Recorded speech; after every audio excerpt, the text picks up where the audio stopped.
পরিবর্তন এই সংসারের শাশ্বত নিয়ম। কোনো রাজা নেই যিনি চিরকাল রাজা থাকেন, কোনো ধনী ব্যক্তি নেই যিনি চিরকাল ধনী থাকবেন। এই সংসারে সূর্যের স্থান নেওয়ার জন্য চন্দ্রিমার আগমন ঘটে। কোনো স্থান যাকে পতিত বলা হয়েছিল সেখানে মহল তৈরি হয়েছে। কোনো স্থান যাকে আজ মলিন বলা হয়েছে কাল সেখানে মন্দিরও স্থাপন হতে পারে। কোনো ঋতু চিরকালের জন্য থাকে না, কখনো সময় চিরকাল একরকম থাকে না। আজ যে আপনার কাছে রয়েছে কাল অন্য কারোর ছিল, আজ যে আপনার কাছে রয়েছে কাল তা অন্য কারোর কাছে চলে যাবে। আপনার সাথে কিছু থাকলে তা হলো আপনার কর্ম, কিন্তু সেই কর্মের পরিণামও আপনার নয়। আপনি শুধু কর্ম করুন, বাকি সবকিছুই পরিবর্তনশীল। কিন্তু সেই পরিবর্তনকে দেখে ভয় পাওয়ার প্রয়োজন নেই, তাকে স্বাগত জানান। যদি আপনি হাসি মুখে সেই পরিবর্তনকে স্বাগত জানান, তাহলে এই পরিবর্তনও হাসি মুখে আপনার সাথে থাকবে। আসুন আমার সাথে ভালোবেসে বলুন, রাধা রাধা। বটবৃক্ষের বীজ সর্ষের দানার থেকেও ছোট হয়, কিন্তু যখন তা নিজের রূপ ধারণ করে তখন তা বিশাল বৃক্ষের আকার ধারণ করে, যা সহস্র বছর ধরে বেঁচে থাকে, ছায়া প্রদান করে, পাখিদের আশ্রয় প্রদান করে, আর দেয় পথচারীদের বিশ্রাম করার স্থান। কেন? কারণ সেই ছোট বীজ তা মাটির ভেতরে গিয়ে নিজের খোলস ত্যাগ করে। অন্ধকারে থাকে সে, যতই আলো আসুক না কেন, যতই বর্ষা আসুক না কেন, সব সহ্য করে। আর তারপরে একটা চারা গাছ অঙ্কুরিত হয়, তারপর ধীর গতিতে একটা বিশাল বৃক্ষতে পরিণত হয়।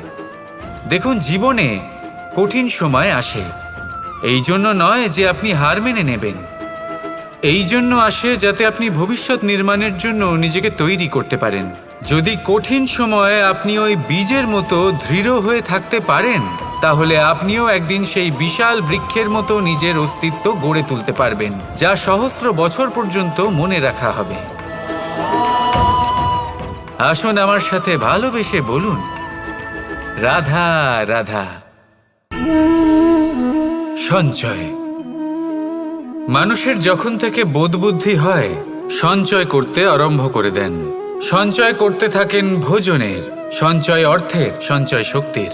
নিজের জন্য করেন, নিজের পরিবারের জন্য করেন, নিজের স্ত্রীর জন্য করেন, সন্তানের জন্য করেন, সন্তানের সন্তানের জন্যও সঞ্চয় করেন। সঞ্চয় করার জন্য ওনার কাছে অনেক কারণ রয়েছে, কারণ উনি এটা ভাবেন যে এই সঞ্চিত শক্তির জন্য কেউ ওনার কোনো ক্ষতি করতে পারবে না। মানুষ ভুলে যান একটা গুরুত্বপূর্ণ কথা, এই সত্য, উনি এই সংসারে খালি হাতেই এসেছিলেন, আর এখান থেকে ওনাকে খালি হাতেই যেতে হবে। যা এখানকার তা এখানেই থেকে যাবে। আর যদি কিছু ওনার সাথে যায় তা হলো ওনার কর্ম, আর কিচ্ছু নয়। তাই যদি কিছু অর্জন করতে চান তাহলে শুভ কর্ম অর্জন করুন, আত্মশক্তি অর্জন করুন, কারণ পরলোকে এটাই হবে আপনার সম্পত্তি। তাহলে কি এটা আপনি অর্জন করতে চান না? আসুন আর আমার সাথে ভালোবেসে বলুন, রাধা রাধা। সদিচ্ছা। দেখতে গেলে 3 অক্ষরে তৈরি এই শব্দ, কিন্তু সমস্ত ত্রিলোক তার উপরেই আধারিত। আপনি এই সংসারে এসেছেন, তখন অবশ্যই শ্বাস নেবেন, কিন্তু তার বদলে আপনাকে কিছু তো দিতেই হবে। আপনার উপর নির্ভর করছে আপনি কি দেবেন। কি দেবেন এই সংসারকে, এই সমাজকে, নিজের পরিবারকে, আর তার বদলে কি নেবেন? যশ নাকি অপযশ? দেখুন, এক ছিল রাবণ, যে কিনা সমুদ্র পার করলো সীতাকে অপহরণ করার জন্য, আর এক ছিলেন রামচন্দ্র, যিনি সমুদ্র পার করেছিলেন, সেতু বানিয়ে গিয়েছিলেন সীতাকে ফিরিয়ে নিয়ে আসার জন্য। দুজনেই সমুদ্র পার করেছিলেন, শুধু পার্থক্য ছিল সদিচ্ছাকে বোঝার, লক্ষ্যের। অনেক মানুষের যাত্রা একরকম হতেই পারে, কিন্তু আনন্দ তখনই লাভ করবেন যখন লক্ষ্য শুভ হবে, মহান হবে। এই লক্ষ্য দিয়ে এই সংসারের কল্যাণ হবে এবং মানুষের সম্মান হবে। যদি আপনার সংকল্প উচিত হয় তাহলে আপনার লক্ষ্য উচিতই হবে, নয়তো শুধুমাত্র বিনাশ হবে। আর উচিত এটাই হবে যে বিনাশের হাত থেকে যেন নিজেকে বাঁচানো যায়, কি বলেন? তাই জীবনে যে লক্ষ্য স্থির করছেন, মনে রাখবেন তা যেন শুভ লক্ষ্য হয়। যদি এরকম হয় তাহলে আপনার যাত্রা, আপনার জীবন দুটোই শুভময় হবে। আসুন আর আমার সাথে ভালোবেসে বলুন, রাধা রাধা। সুরক্ষা। এই সুরক্ষা আসলে কি? এটা কি কোনো কবচ, নাকি কোনো সীমা? এই সুরক্ষা আসলে অন্য কিছু। আমাদের মাতা পিতা, আমাদের প্রিয়জন, আমাদের বন্ধু, এই সমাজ, আমাদের শুভাকাঙ্ক্ষী, আমাদের আত্মীয়, এনারা সবাই আমাদের জীবনে কোনো না কোনোভাবে সুরক্ষা দিয়ে থাকেন, একটা কবচ দিয়ে থাকেন কোনো না কোনো রূপে। কিন্তু দেখতে গেলে আমাদের পরাক্রমের পথে, আমাদের বীরত্বের পথে, আমাদের সাহসের পথে এই সুরক্ষাই সবথেকে বড় বাধা হয়ে দাঁড়ায়। একবার ভেবে দেখুন, যদি আপনি কোনো সুরক্ষাই না পান, বা যদি আপনি এই সুরক্ষা ভেঙে বাইরে আসতে পারেন, তাহলে আপনার বীরত্ব চরম সীমায় পৌঁছে যায়। কেন? কারণ তখন আপনি জানেন যে এই সংসারের সম্মুখীন আমাদের নিজেদেরই হতে হবে। আপনি বুঝে যান যে শত্রুর সম্মুখীন এবার নিজের বলের দ্বারা, নিজের পরাক্রমের দ্বারা, নিজের সাহসের দ্বারা করতে হবে। আর তখন আমাদের মনের মধ্যে এই শক্তি জাগ্রত হয়। এই শক্তি অন্তরেই বসবাস করে। শুধু এটা চিনে নিতে হবে, একে জাগ্রত করতে হবে। আর এটা সুরক্ষা ভেঙে যাওয়ার পরেই সম্ভব হয়। আর যারা নিজের শক্তি সম্পর্কে জানেন, যিনি নিজেই জানেন তিনি কতটা শক্তিশালী, তিনি নিজেই নিজের সুরক্ষা কবচ চিরকালের মতো ভেঙে ফেলে দেন, ঠিক কর্ণের মতো। আর তারপরে দেখুন, আপনার পরাজয় হোক বা বিজয়ী হোক না কেন, সেটাই অনেক বড় হয়, সেটাই প্রশস্ত হয়ে থাকে।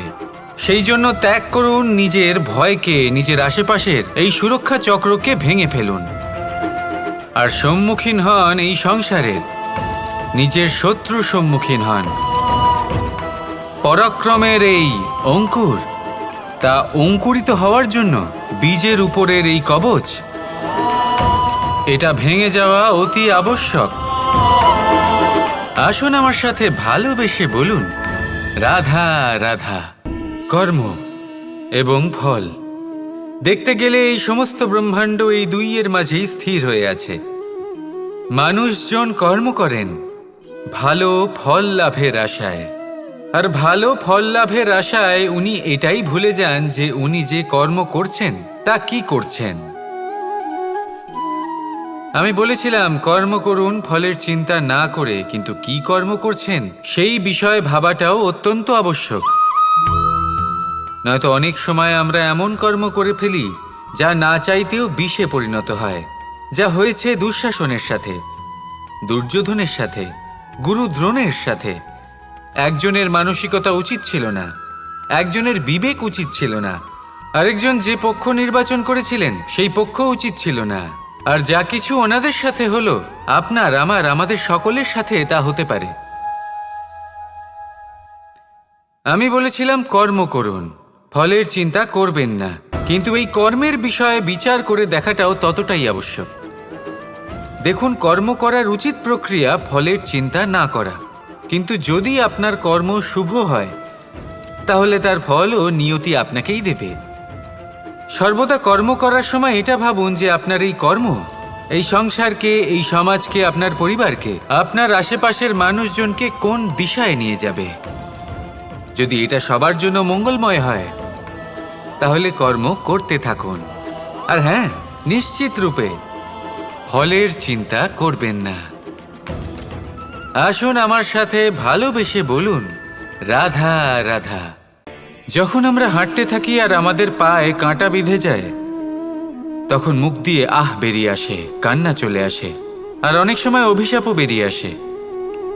কিন্তু আমরা কি কখনো এটা এইভাবে দেখেছি, এইভাবে ভেবেছি যে আমরা যে পথে চলেছি সেই পথে কাঁটা বিঁধেছে, নাকি আমরা সেই পথ নির্বাচন করেছি যাতে শুধুই কাঁটা রয়েছে? নাকি আমরা এভাবে ভেবে দেখেছি যে এই কাঁটা আমাদের কষ্ট দিতে এসেছে, নাকি এটা আমরাই বিছিয়ে রেখেছিলাম? সাবধান থাকা উচিত ছিল, কারণ কাঁটা বিঁধলে যন্ত্রণা হবে, চিৎকার করে ফেলতে পারি, মুখ থেকে অভিশাপও বেরিয়ে আসতে পারে। কিন্তু এই অভিশাপ শুধুমাত্র আমাদের তরফ থেকে অভিশাপ হয়, সামনের ব্যক্তিটির ওপরও নির্ভর করে। এবার সেই ব্যক্তি যদি এমন হয় যে ফুল আর কাঁটা এই দুই সমানভাবে গ্রহণ করতে পারে, তার কাছে অভিশাপও বরদানে পরিণত হয়। শেষ পর্যন্ত ব্যাপারটা দাঁড়ায় ভাবনা, চিন্তা, দৃষ্টিভঙ্গির ওপর। কারণ আপনার এই ভাবনাই সত্যি হয়ে সামনে আসে। সেই জন্য এই ভাবনা, চিন্তা, মানসিকতাকে গুরুত্ব সহকারে দেখবেন। এই বিবেচনা নিয়ে বিবেচনা করতে শিখুন। আমার কথার অর্থ হলো যে জীবনে যখন এরকম কিছু একটা ঘটবে তখন ভেবে দেখুন যে এরকম কেন হলো। আপনি কি এমন কোনো কর্ম করেছিলেন যার কর্মফল এটা? এমন কোনো কাজ যা অনুচিত ছিল, অসত্য ছিল, যা অভদ্রতার কারণ ছিল? ভেবে দেখা প্রয়োজন। দেখুন, ইচ্ছে হলো আপনার যে আপনি কি করতে চান। ভাবনা আপনার, সত্য আপনার, জীবন আপনার, সিদ্ধান্ত আপনার। আসুন আর আমার সাথে ভালোবেসে বলুন, রাধা রাধা। সময়, এই সময় আসলে কি?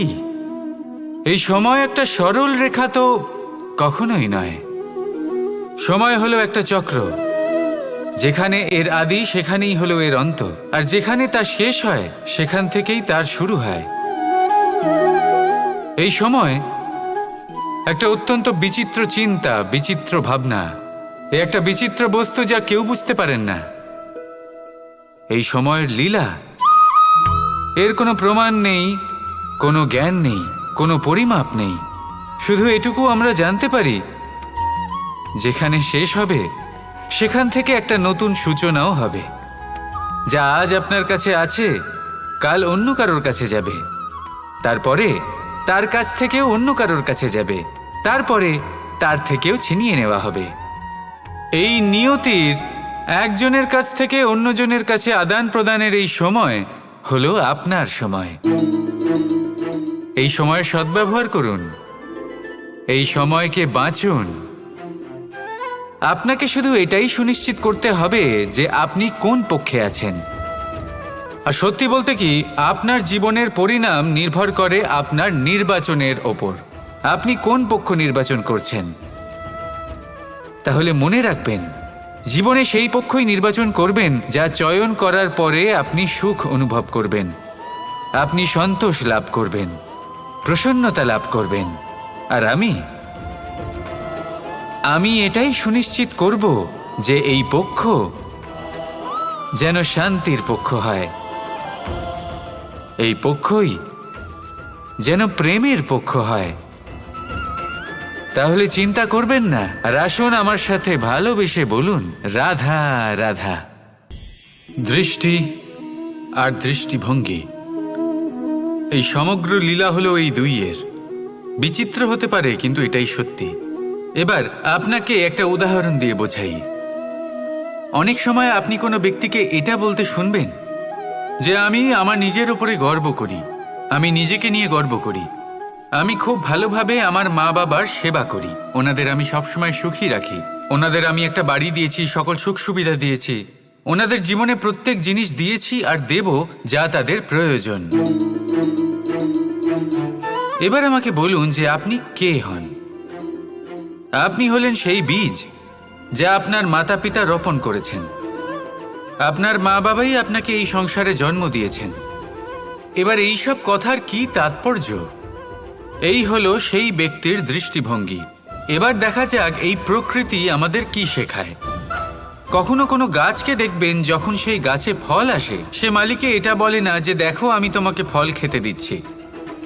সেই বৃক্ষ এটা বলে না যে দেখো আমি তোমায় আহার করতে দিচ্ছি, কারণ ও জানে যে এটা হলো সেই মালির পরিশ্রম, এটা হলো তারই কর্মের ফল, আর এটা তারই পাওয়া উচিত। সে বলে যে তোমার জিনিস তোমাকেই অর্পণ করলাম, এ আমার জিনিস নয়। ও জানে সেই মালির গুরুত্ব আসলে কি। এটা হলো তার দৃষ্টিভঙ্গি।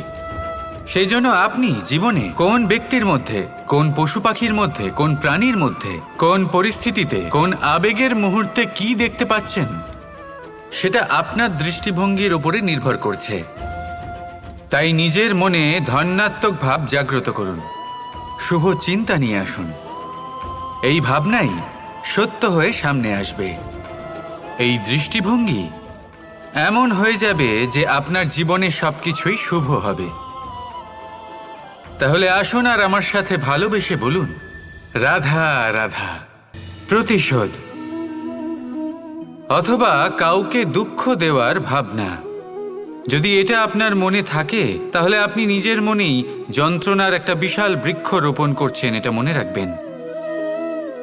কারণ কাউকে দুঃখ দেবার এই ভাবনা, এটা হলো সেই বীজ যা আপনার মনেই পতিত হবে, আপনার মনেই অঙ্কুরিত হবে, আর আপনার মনেই একটা বিশাল বৃক্ষরূপে বেড়ে উঠবে। জীবন আপনার, কর্ম আপনার, কাউকে দুঃখ দেবার ভাবনা আপনার ছিল, এই বৃক্ষ হলো আপনার, তাই এর ফলও আপনিই পাবেন, যা গ্রহণও আপনাকেই করতে হবে। মনে রাখবেন, যে মানুষ এটা ভাবে যে আমি ওকে দুঃখ দেব, ওকে কষ্ট দিতে চাই আমি, সেই মানুষই দুঃখ আর কষ্ট পেয়ে থাকে। যদি সেই জায়গায় আপনি এটা ভাবেন যে আমি কাউকে সুখী করে তুলতে চাই, কাউকে সুখ প্রদান করতে চাই, তাহলে তারও বীজ আপনার মনেই রোপণ হবে, বৃক্ষে পরিণত হবে, যার ফলও আপনিই পাবেন। এখানে বিষয়টা হলো শুধু মানসিকতার চিন্তা, যা সত্য হয়ে আপনার সামনে আসে। তাহলে এই মানসিকতা শুভ করুন, সবার জন্য মঙ্গল কামনা করুন। অন্যের মনে আপনার জন্য ভালো চিন্তা থাকুক বা না থাকুক, আপনি সবার জন্য শুভ চিন্তা করে কর্ম করতে থাকুন, তাহলে আপনার সাথেও ভালোই হবে। তাহলে আসুন আর আমার সাথে ভালোবেসে বলুন, রাধা রাধা। সুখ আর অভিজ্ঞতা, এই দুই জীবনে একসাথে কখনোই আসে না। মনে রাখবেন, যেখানে সুখ থাকে সেখানে অভিজ্ঞতা থাকে না, আর যখন এই সুখ আমাদের জীবন থেকে দূরে চলে যায়, তখন আমাদের জীবনে আসে এই অভিজ্ঞতা। পরমাত্মা, প্রকৃতি, নিয়তি এই অভিজ্ঞতাকে আমাদের জীবনে পাঠান, যাতে আমরা একটা অত্যন্ত গুরুত্বপূর্ণ শিক্ষা, একটা জ্ঞান প্রাপ্ত করতে পারি। এই অভিজ্ঞতা আমাদের শেখায় যে অতীতে এমন কি হয়েছিল যা আমাদের করা উচিত হয়নি। আমাদের শেখায় ভবিষ্যতে এমন কি আছে যা আমাদের করা উচিত আর কি করা উচিত নয়। দেখতে গেলে এই অভিজ্ঞতা আমাদের সেই শিক্ষা দেয় যার জন্য আমরা সুখের দিকে উচিতভাবে অগ্রসর হতে পারি। সেই জন্য জীবনে যখনই দুঃখ আসবে, দুঃখের এই সময় আসবে, তখন হতাশ হবেন না। বোঝার চেষ্টা করুন এই পরিস্থিতি কেন এসেছে, কি শিক্ষা দিতে এসেছে।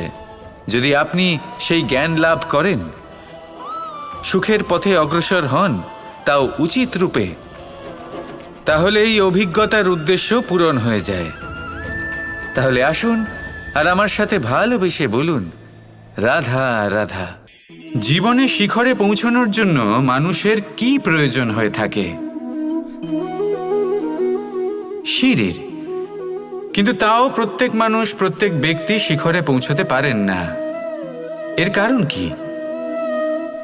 কারণ একটা হতে পারে যে মানুষ কল্পনা করতে থাকেন কিন্তু সিঁড়ি খুঁজে পান না। কিছু মানুষ খুঁজে নেন কিন্তু তা পেয়ে এতটাই প্রসন্ন হয়ে যান যে তারপর আর কোনো কর্মই করেন না। খুব সোজা ব্যাপার। অনেক মানুষ সিঁড়ি খুঁজে পান না, আর যদি পেয়েও যান তাও যতক্ষণ না তাতে চড়ছেন সেই শিখরে পৌঁছবেন কি করে? যতক্ষণ না আপনি পরিশ্রম করছেন, যতক্ষণ না সেই সিঁড়িতে আপনি চড়ছেন, যতক্ষণ না ক্লান্ত হচ্ছেন, আপনার পায়ে হাঁটুতে ব্যথা না হচ্ছে, ততক্ষণ এই শিখরে পৌঁছানোর সৌভাগ্য লাভ করতে পারবেন না।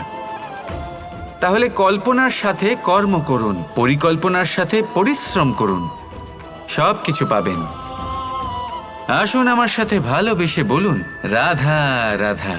সমস্যা, কঠিন সময়, সংকট, বিপদ কার জীবনে নেই?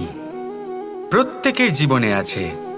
কিন্তু আমাকে একটা কথা বলুন, যদি নৌকায় ঢেউকে ভয় পেতে শুরু করে, তাহলে সাগর পার করবে কে?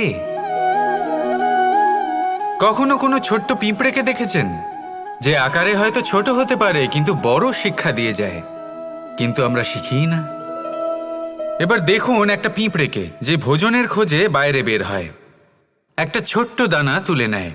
ছোট দানা তোলে কারণ তার থেকে বেশি সে তুলতেই পারবে না। সে দানা নিয়ে চলতে শুরু করে, কোনো দেওয়ালে উঠে পড়ে, আবার পড়েও যায়। সেই দানা দূরে কোথাও একটা পড়ে যায়, তা আবার খোঁজে, তুলে নেয়, আবার চলতে থাকে, পড়ে যায় আবার ওঠে, পড়ে যায় আবার ওঠে, সেই দানাটা রেখে দেয়, আবার বেরিয়ে পড়ে ভোজনের খোঁজে। পরিশ্রম করতে থাকে কিন্তু হার মানে না। এই শিক্ষাই তো আমাদের প্রাপ্ত করতে হবে। নিরন্তর পরিশ্রম আর নির্ভীক হয়ে কর্ম করে যেতে হবে। এটাই হলো সাফল্যের মাধ্যম, এটাই হলো জয়ের মন্ত্র, অচ্যুত অজয় অস্ত্র।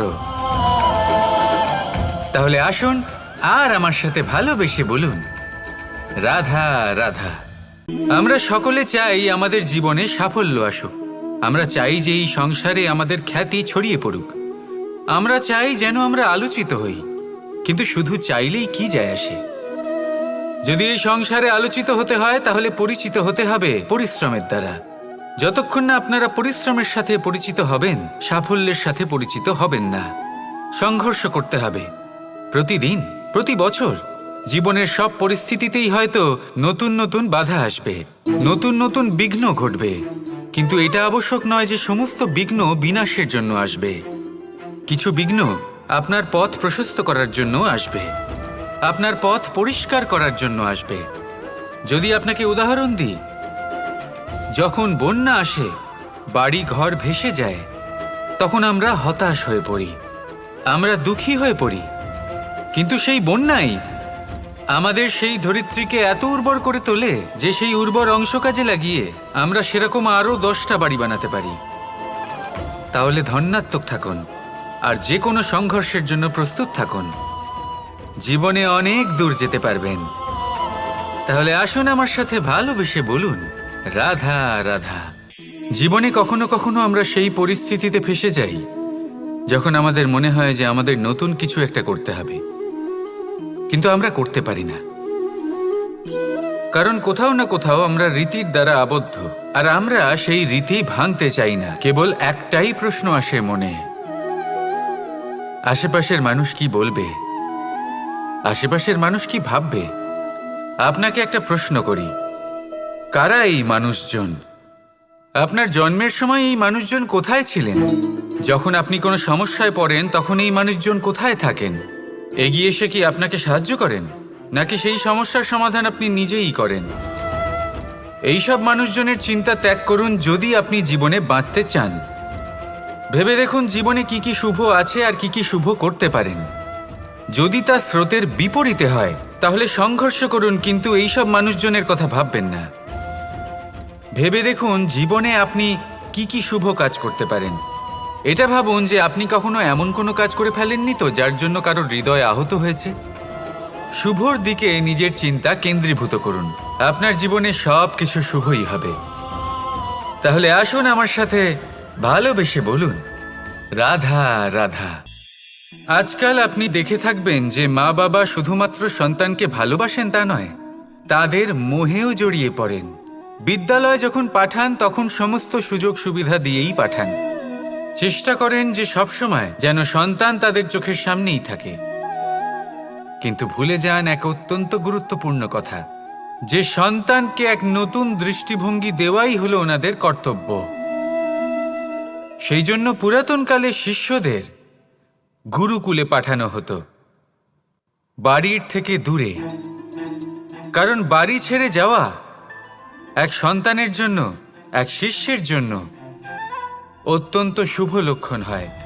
যখন সে বাড়ির থেকে দূরে, গৃহস্থের থেকে দূরে থাকবে, তখন এই সংসারকে সে এক নতুন দৃষ্টিভঙ্গি দিয়ে দেখবে, পরখ করবে, বুঝতে পারবে, আর সবকিছু নিজে থেকেই শিখে যাবে। শিখে যাবে কখন আক্রমণ করতে হয়, কখন পিছু হটতে হয়, কিভাবে এই সংসারের সম্মুখীন হতে হয়। আর এটা আপনার দৃষ্টি ওকে শেখাতে পারবে না, ওর অভিজ্ঞতা ওকে শেখাতে পারবে। তাই মনে রাখবেন, যদি আপনি চান যে আপনার সন্তানের বিকাশ হোক, তাহলে অনেক সময় ওকে নিজের থেকে দূরে নিয়ে যেতে হয়। যদি মোহে আবদ্ধ থাকেন তাহলে ওর বিকাশ কখনোই হবে না। তাহলে আসুন আমার সাথে ভালোবেসে বলুন, রাধা রাধা। কখনো কখনো মানুষ মনে করেন যে সে নিজেই সব থেকে বেশি শক্তিশালী, তিনি হলেন জ্ঞানী। দেখুন, এটা ভালো ব্যাপার যে আপনার মধ্যে শক্তি আছে, জ্ঞান আছে, আর এটা শুধু আপনার জন্য নয়, এই সমস্ত সমাজের জন্য, দেশের জন্য, সমগ্র পৃথিবীর জন্য অত্যন্ত আবশ্যক। কিন্তু এই কথাটাও বোঝা অত্যন্ত আবশ্যক যে এই জ্ঞান যেন কখনো অহংকার না হয়ে ওঠে। যখন মানুষের মধ্যে জ্ঞান থাকে তখন সে রাম হয়ে ওঠে। রাম, যিনি সমুদ্রের বুকে সেতু বানিয়েছিলেন, বানর সেনার দ্বারা রাক্ষস রাজকে পরাজিত করেছিলেন, আর চিরকালের জন্য সবার কাছে আদর্শ হয়ে উঠেছিলেন। আর যদি মানুষের মনে অহংকার জন্মায় তাহলে সে রাবণ হয়ে ওঠে। দেশে বিদেশে যতই খ্যাতি থাকুক না কেন সে রাক্ষস হয়ে ওঠে, নিজের সাথে সাথে সমস্ত কুলের বিনাশ করে বসে। এবার জ্ঞান নাকি অহংকার, আপনার কি চাই সেই সিদ্ধান্ত আপনার, আর আপনার এই সিদ্ধান্তই নিশ্চিত করবে যে আপনার কর্ম কি হবে, আর আপনার এই কর্মই নিশ্চিত করে দেবে আপনার প্রারব্ধ কি হবে। তাহলে শুভ কর্ম করুন আর আমার সাথে ভালোবেসে বলুন, রাধা রাধা। আপনি কখনো পাখিদের দেখেছেন? যেভাবে মানুষ তার সন্তানকে জন্ম দেয়, পাখিরাও সন্তানদের জন্ম দেয়। আর যেই তার সন্তান এই সংসারে প্রবেশ করে, সেই পাখি তাকে আগলে রাখে, তার যত্ন করে, ওর জন্য বাসা বানায়, ওর জন্য দূর কোথাও থেকে খাবার নিয়ে আসে, নিজের ঠোঁট দিয়ে ওর মুখে খাবার খাইয়ে দেয়, সব কিছু করে। কিন্তু একটা কাজ পাখি করে কিন্তু মানুষ কখনোই করে না। যখন পাখি মনে করে যে তার সন্তান বড় হয়ে গেছে, ওকে এবার ওরা শিখতে হবে, নিজেকেই আত্মরক্ষা শিখতে হবে, নিজের খাবার নিজেই খুঁজে আনতে হবে, তো সেই পাখি তার সন্তানকে বাসা থেকে বের করে দেয়। তারপর সেই পাখির সন্তান নিজে উড়তে শেখে, আত্মরক্ষা করতে শেখে এবং আস্তে আস্তে সে আত্মনির্ভর হয়ে ওঠে। কিন্তু মানুষ কি তার সন্তানের সাথে এটাই করে? কখনোই নয়। মানুষ তার সন্তানকে নিজের সাথে বেঁধে রাখে, সব সময় তার লালন পালনের, তার দেখাশোনার ব্যবস্থা করে রাখে, আর এটাই ভাবেন যে আমি হলাম ওর পালনকর্তা, ওর খেয়াল রাখা তো আমার কর্তব্য। কিন্তু না, এই কাজ করতে করতে উনি আস্তে আস্তে নিজেরই সন্তানের শত্রু হয়ে ওঠেন, তার বিকাশের শত্রু হয়ে ওঠেন। তাই যখন সন্তান বড় হবে তখন অবশ্যই ভালোবাসুন, কিন্তু পাখির মতো কঠোর হওয়াও প্রয়োজনীয়, তবেই তার বিকাশ হবে। ওকে নিজের কষ্ট নিজেকেই সহ্য করতে দিন, শিখতে দিন জীবনের অনুভূতি কেমন, তবেই তার বিকাশ হবে। নয়তো সেই সন্তান আজীবন আপনার জন্য বোঝা হয়ে থাকবে, আর আপনি তার বিকাশের পথে আজীবন বাধা হয়ে থাকবেন। আর আমার মনে হয় না আপনি সেটা চাইবেন, তাই তো? আসুন আমার সাথে ভালোবেসে বলুন, রাধা রাধা। নিয়তি। রাধা আমাকে বলে, কৃষ্ণ, যদি তুমি জানো যে নিয়তিতে কি আছে তাহলে তাকে বদলে দাও না কেন? মহাদেব আমাকে বলেন যে শ্রীকৃষ্ণ, যদি আপনি এটা জানেন যে সাম্বের নিয়তি এটাই, তাহলে আপনি তাকে বদলানোর চেষ্টা কেন করেন? কেন? কারণ আমি একজন পিতা, আর পিতার কর্তব্য এটাই, তিনি যেন সম্ভাব্য সব চেষ্টা করেন নিজের সন্তানের মঙ্গলের জন্য। নিয়তি আমি জানি, কিন্তু এটাও আমি জানি যে কর্মের থেকে বড় আর কোনো নিয়তি হতে পারে না। অভিজ্ঞতাও রয়েছে যে কর্মের হাতে নিয়তির এই চক্র বদলে যেতে পারে। তাই জীবনে যদি আপনার কখনো এমন মনে হয় যে এটা তো অসম্ভব, তখনও চেষ্টা করা কখনোই ছাড়বেন না। কে বলতে পারে আপনারই কর্মের কোনো এক বীজ হয়তো নিয়তির চাকায় আটকে গেল, আর নিয়তিকে নিজের পথ পাল্টাতে হলো, ঠিক কি না? সেই জন্য নিয়তিকে ভাগ্য মেনে নিয়ে চুপ করে বসে থাকবেন না। নিজের নিয়তি স্বয়ং নিজের কর্মের দ্বারা নির্ধারিত করুন, কারণ আপনার এই কর্মের ওপরেই আপনার অধিকার রয়েছে, আর এই অধিকারকে নিয়তি অনেক সময় সম্মানও করে। তাহলে আসুন আর আমার সাথে ভালোবেসে বলুন, রাধা